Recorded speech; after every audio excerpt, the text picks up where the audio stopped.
G'day and welcome to Insights and Storytellings with me, Moon Willow. As always, it's an honour and a privilege to have all the different energies joining me as I do this. So today I wanted to talk about manifestation and the times when it feels or seems very easy, and at the other times when it doesn't seem to come through in the way that we're expecting. And I was led to think about earlier, careful what you wish for, because it might actually happen. And that's happened to me a couple of times in my life. And I think that because of that, I become overcautious. Does that make sense? And then there are other times when there seems to be too many choices, or there's not enough clarity as to what you really want to bring in, because that can change moment to moment. So that can create a hesitation. So the universal energies that are there waiting to help us manifest the type of life that we would like to live gets confused as well. So it ends up bringing all sorts of different things in, and that can become overwhelming to actually figure out what it is you want to choose. And within that, there's also sort of like the solstice energy of a week ago, well, the beginning of this week, in fact. And it was that particular energy on that day where things were more easy able to be manifested. And then the new moon energy within that as well, and that's sort of setting your intentions and looking at the things you would like to bring in. But I've noticed, sort of certainly within my own life, that I invariably create a lot of, it's not even negative, but a lot of stuff, a lot of 3D stuff that ends up becoming my focus. And I lose space to be able to fully feel into what it is that I truly wish to bring in. It becomes the sort of the more immediate stuff of sort of putting food on the table, paying the rent, making sure I have enough clothes, those sort of things that become more immediate and take up my attention. And then sort of like the larger things, I know that I'm sovereign, and that I know that I would like to sort of step onto the fifth dimensional pathway and bringing a more harmonious world in. And I notice sort of through my days that I'm helping to create that by simple things like making sure that I have enough birdseed to feed the birds in the back garden, because they bring me a lot of joy, especially when they're eating. Even the pigeons that come in on a regular basis. Appreciative of my back garden, where I get to see the stars in the sky. There's not much light pollution in my back garden, which is absolute bliss. So I can spend many an hour outside looking up into the heavens and noticing the stars up there, and spending a lot of time ruminating and wondering sort of what's real in regards to the possibility of alien life, etc. Sort of seeing how that resonates for me. But it's not almost, but I have noticed, especially these past couple of days, that there's old processes that seem to sort of be coming back into my life, and it's like creating financial stability. And I have an old paradox where it's almost like I've got this underlying belief system that it has to be hard work to make money. And I know that I'm more than able to create money, and it comes and flows in quite easily on one level, but it is always with hard work. And if I understand how manifestation works and the universe works, it doesn't have to be like that. It's just that I add those conditions to it without being particularly aware of it. So it's finding that time and space to really figure out the trips, the conditions that we inadvertently add to our lives, that these things are going to be difficult to manifest, that things don't come easily, whereas they can. And I've been blessed by having many moments in my life where I can actually resonate and see that these things can come through easily. So it always makes me wonder why I add those conditions and make my life so full that I inadvertently don't allow myself to have the space to do that work, to enable myself to sit and sift through it so that I can clear out those conditions that invariably come up without me knowing. It's out of awareness. The other couple of things sort of like I've noticed sort of more specifically today, but I think they've been in the background for a while, is that I've always been a prolific journal writer, but I've noticed, especially over the past couple of weeks, about a month I think actually, that for some reason I haven't spent time writing, and I know it's one of those mediums for me that helps clear through and see those conditions that I've added in, and sort of what the story behind making things a little bit more difficult to manifest clearly. And I know that I have different feelings over where I'd like to live and how I'd like to live my life, and it's giving myself space to actually feel through it fully, look at it clearly, find out where my anchor point is, find out where I would actually be more comfortable stepping forward. What is it that prevents me from actually doing that fully? What the fear is around it. Why do I sort of feel like the need to create a lot of stress in my life?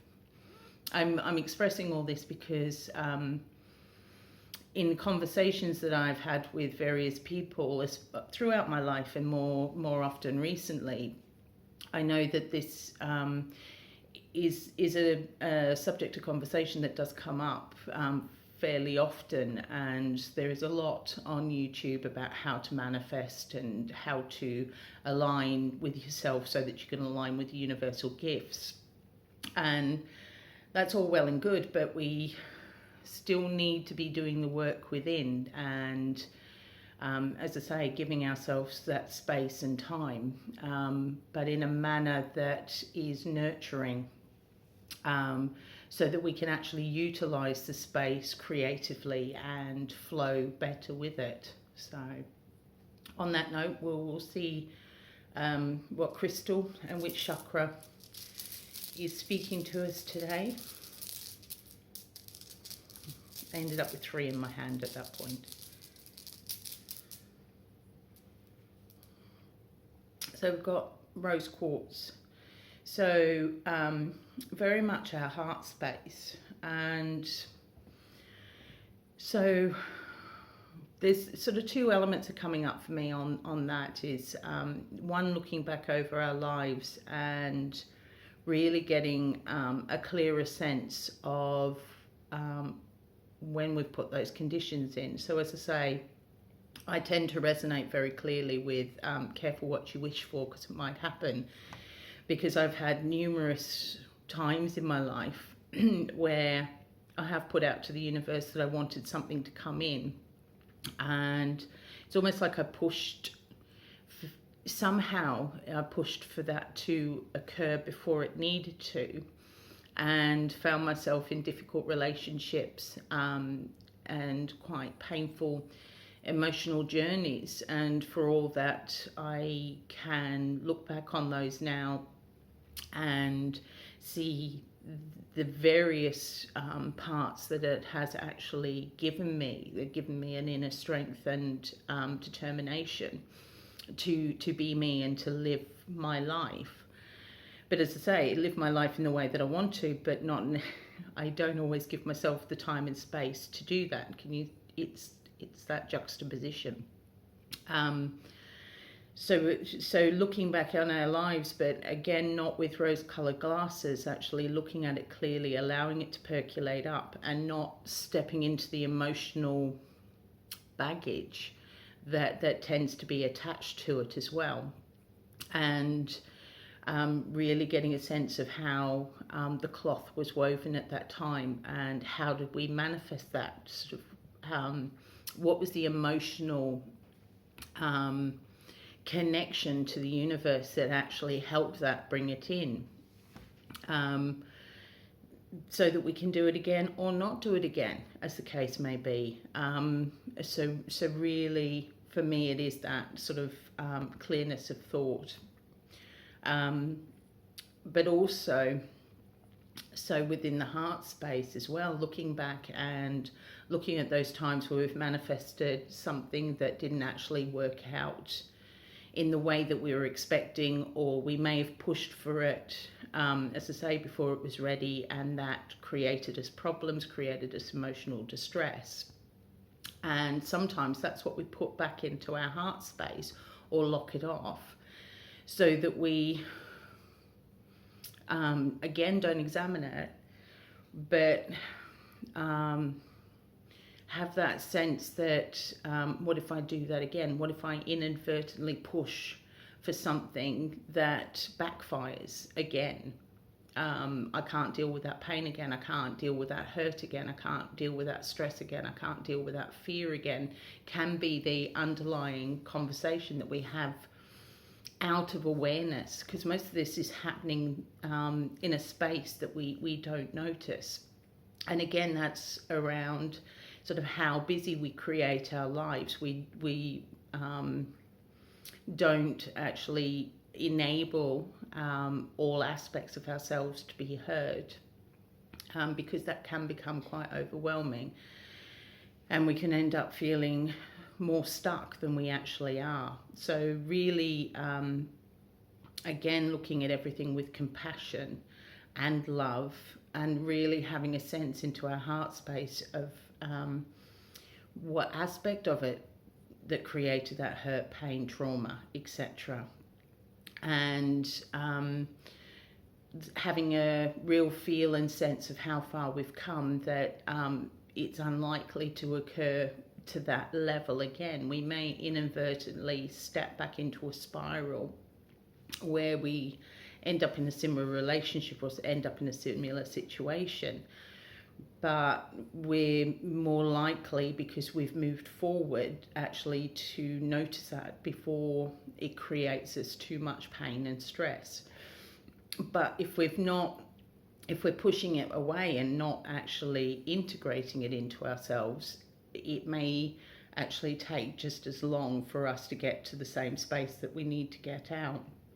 And again, that's sort of like that real sense of feeling worthy of actually the universe supporting us, that we don't have to do something to be paid or given these manifestations to come through, that actually we are enough. Our energy that we're giving out to the world is enough for the universe to support us going forward. So really having that sense and that feel, and looking at things as well, and what you would like to manifest into your life, whether that be that 5D consciousness, or being in the right place at the right time, those sort of things, is really having a heart sense around it. And if you're not sure about where your life wants to go, it's really giving yourself that time and space to look at it through the heart space. Is that going to bring you joy, or is that going to bring you pain? Is that truly what you want? Is that truly your heart's desire? Or is it a case that actually let that continue to percolate until the timing is right? But by putting out different feelers, you're more inclined to have different bits come in, so it will resonate on that underneath level, so you have a more of a clear idea as to how you're going to progress with it. So we'll see what the cards come up with in regards to this as well. So if you could focus your energy on the cards, I'd really appreciate it.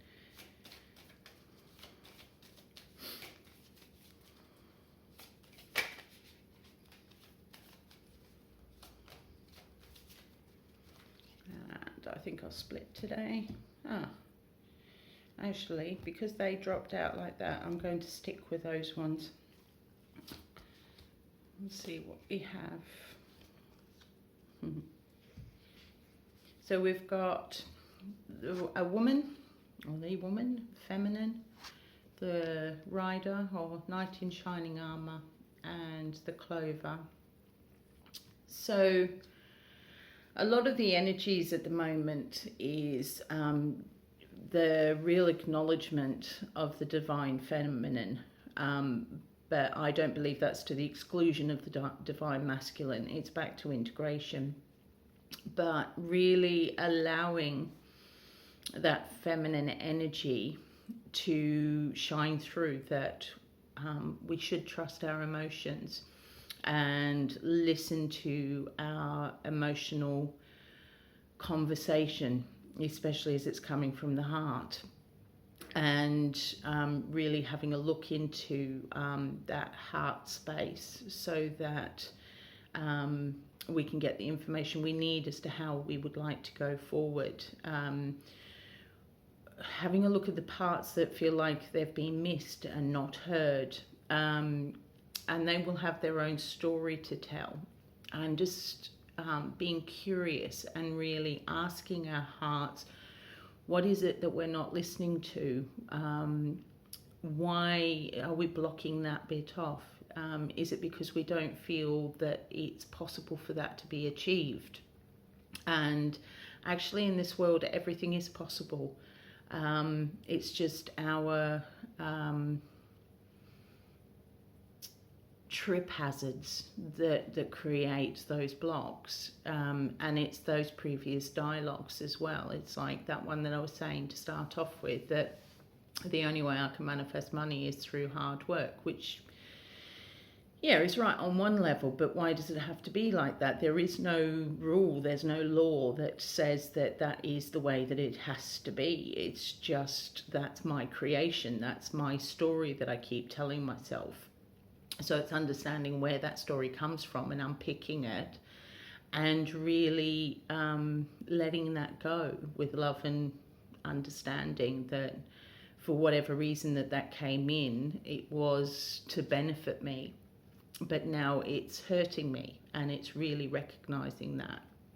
So really having that emotional feminine conversation with our heart space, and recognizing where we have hooks or conditions that we've attached, that we can only love ourselves if somebody else loves us enough, that our hearts will only feel whole if someone holds us long enough.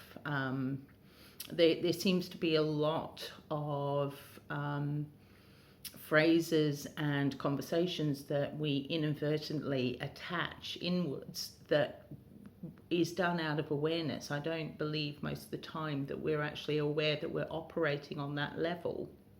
So this is a time to really feel into our heart space and really notice the conditions that are there, the underlying dialogue that I've trusted before, so there's no point in trying to trust again. It's those sort of things. And I truly believe that we're able to love ourselves enough to help our hearts heal, that we can hug ourselves long enough to feel truly connected. And for me, that is also the connection into Gaia, into Earth, feeling her love and support up into our spirit guides and higher self and into source energy, that there is abundance of love, care and understanding that will help heal us by ourselves. It's wonderful having those connections with other people, and that certainly does help, and I'm not disregarding those, but it has to come within, because majority of the time we're the only ones that's actually truly within us, and truly, if we give ourselves space, truly understands ourselves. So I have noticed that we do become quite clever at avoiding ourselves more often than not. So the next card is the horse rider. So it's getting prepared for movement,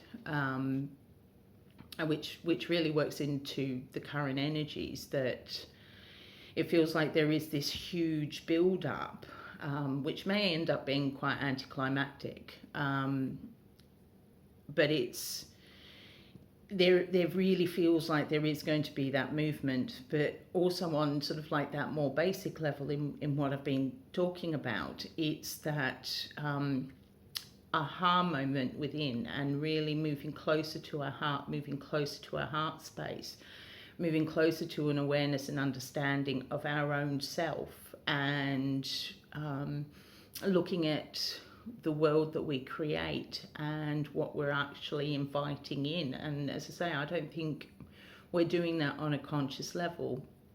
I certainly know that I haven't consciously bought into that I must work so hard to earn enough money that I feel depleted all the time. I know that that's something that I've sort of brought forward with me, and I'm working out ways to actually put that down and let go of it. So that's the other energy of the horse, is the knight, the rescuing knight, and knowing that it's ourselves predominantly that does the rescuing, that we have got the ability, we have got the keys to rescue ourselves. And as I say, it's really wonderful to be able to communicate with other people around us so that we can get a clearer sense of what's going on, because it's in conversations where different bits sort of filter through, and you can actually make those connections that may have eluded you from day to day. But it's got this gorgeous flow. I find that in all conversations, in all storytellings I do with other people, that it has this wonderful flow that starts because I'm open and hearing and communicating clearly. I'm not blocking off. I'm not sort of saying, oh, well, that doesn't resonate for me, block it off. It's like, okay, I'm curious around that. How does that fit for me? How do I feel about that? So really being open to all levels of communication at the same time, but always we need to have that communication within, especially within our heart space. And I know for myself, one of the things that I would like to choose to do again, I'm not going to use interjects of saying should, I would like to choose for me again, is actually picking up my journal writing and exploring all of this for myself, for my own growth. And it's things like that. I believe we all have those tools that we have used in the past that we may have recently put down for whatever reason. And again, it's not to criticize ourselves for that. It's being curious around that. Why am I avoiding this? Why am I avoiding what I might find? Because more often than not, we find more bliss, and we find more love. We find more care and understanding for ourselves.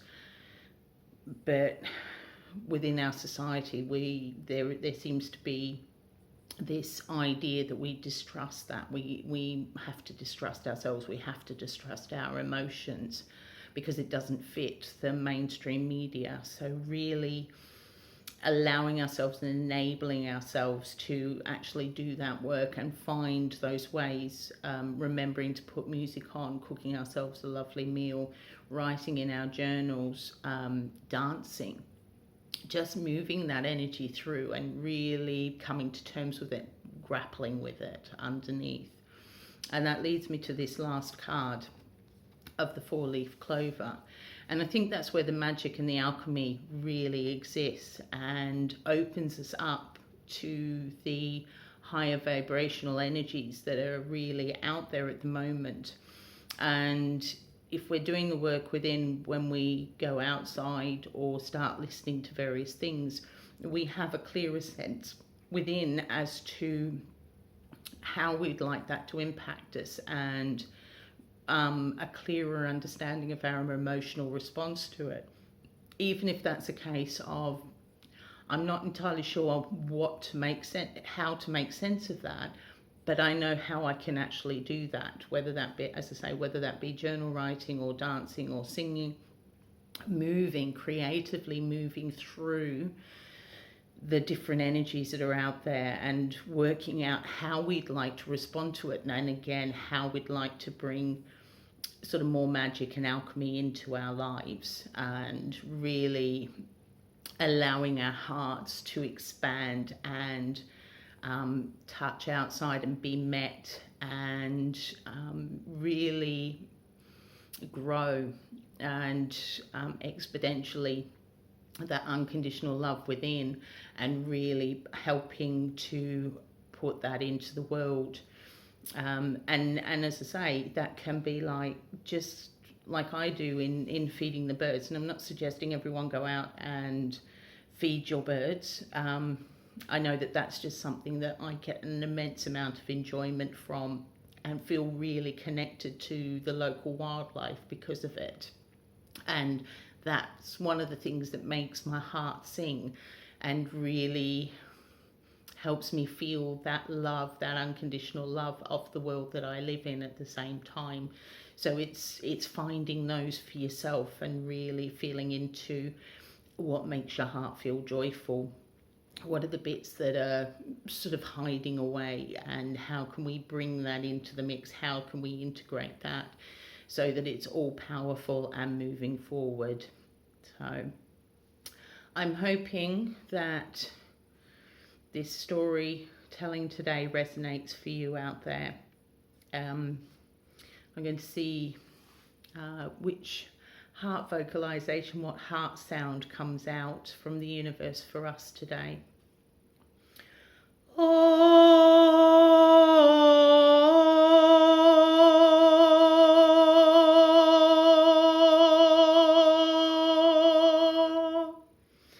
Thank you ever so much for joining me. I really appreciate it. Enjoy the rest of your time. I'm hoping to be back again tomorrow.